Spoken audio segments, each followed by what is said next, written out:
सके तो रात अपने नबी से सिफारिश करना, मेरा भी कोई मसला, मेरी भी कोई कबूलियत कहीं हो जाए। बलख में कहत पड़ गया, लोग हिजरत करके समरकंद आ गए। एक सैयदों का खानदान भी आया, एक ऐसी खातून भी आई जिसके साथ 3 बेटियां थी, बेटा भी कोई नहीं, खामन फौत हो गया।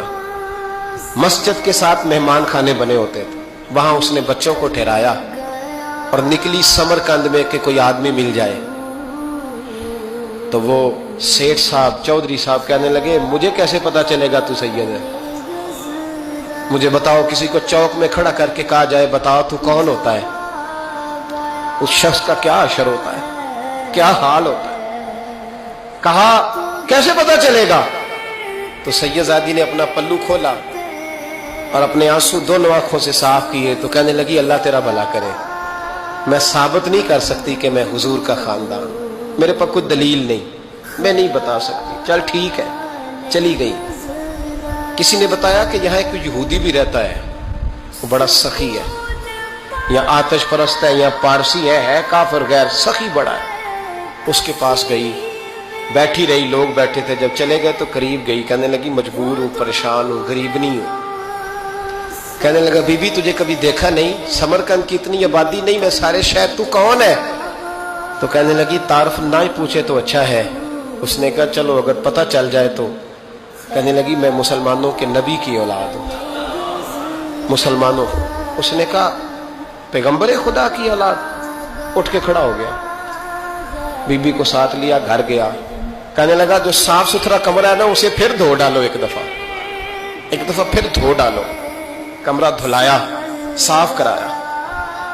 फिर कहने लगा, बीबी मेरे बर्तन ज्यादा साफ सुथरे नहीं, मैं नए ना खरीद के ला दूं। फिर नए बर्तन लाया।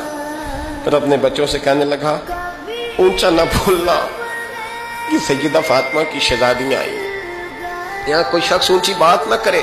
फिर कहने लगा, बीबी जो मेरा बिल्कुल तैयब और हलाल रिज़्क है ना, ये उसमें से लंगर है, लेकिन चूंकि मैं गैर मुस्लिम हूं, मुझे सलीके नहीं आते, जैसा तैसा भी हो ना, इसे कबूल कर लेना। खातून को कहने लगा, ये घर है, जब तक जी चाहे यहां रहना, और देखना हो सके तो रात अपने नबी से सिफारिश करना, मेरा भी कोई मसला, मेरी भी कोई कबूलियत कहीं हो जाए। वो मुसलमान कहलाने वाला रात को सोया, कहते जन्नत सजी हुई है, लोग जन्नत में जा रहे हैं, लाइनें लगी हुई हैं, नबी पाक लोगों को जन्नत में भेज रहे हैं। मैं भी दौड़ के लाइन में लग गया, फरिश्ते ने मेरा बाजू पकड़ा, का पीछे हट। तो मैं दौड़ के हुजूर की बारगाह में गया, मैं हुजूर सारे जन्नत में जा रहे हैं, ये मुझे नहीं जाने देता। तो नबी पाक ने फरमाया, तू कौन है? या रसूलल्लाह मैं मुसलमान हूं। कहते हुजूर मुझसे फरमाने लगे, कोई दलील है तेरे पास? दलील है कोई तेरे पास? तो मैं चुप कर गया। फरमाया, मेरी बेटी तेरे दरवाजे पर आ ही गई थी तो तू दलीलें पूछने लग गया था। मैं जा, दौड़ जा। सवेरे आंख खुली तो गलियों में ढूंढता फिरता है, तलाश करता फिरता है, कोने कोने में जाता है, वो सादात का घराना कहाँ गया। ढूंढते ढूंढते उस गैर मुस्लिम के दरवाजे पे जाके पहचान लिया। तो कहने लगा, खुदा का वास्ता, जो तूने नौकरी की है ना, इनकी मुझसे 11 गुना ले ले, ये सादात का घर मुझे दे दे। तो कहने लगा, कल तू आता तो शायद बात और होती, आज बात और है।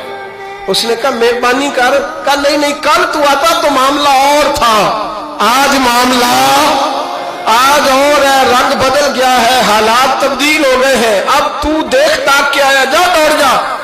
कहने लगा, नहीं मेहरबानी कर, दे दे, तू गैर मुस्लिम में तेरा क्या ताल्लुक? कहने लगा, चुप कर, गैर मुस्लिम में कल तक था, कल से सैयदों से प्यार किया है तो मेरे हालात संवर गए हैं। वो जो नजारे तूने रात ख्वाब में देखे हैं, मैंने जागती आंखों से देखे हैं, मैंने जागती आंखों से। और तूने किसी मुफ्ती पीर आलम के हाथ पे कलमा पढ़ा है, मैंने रात मोहम्मद अरबी के हाथ पे कलमा पढ़ा।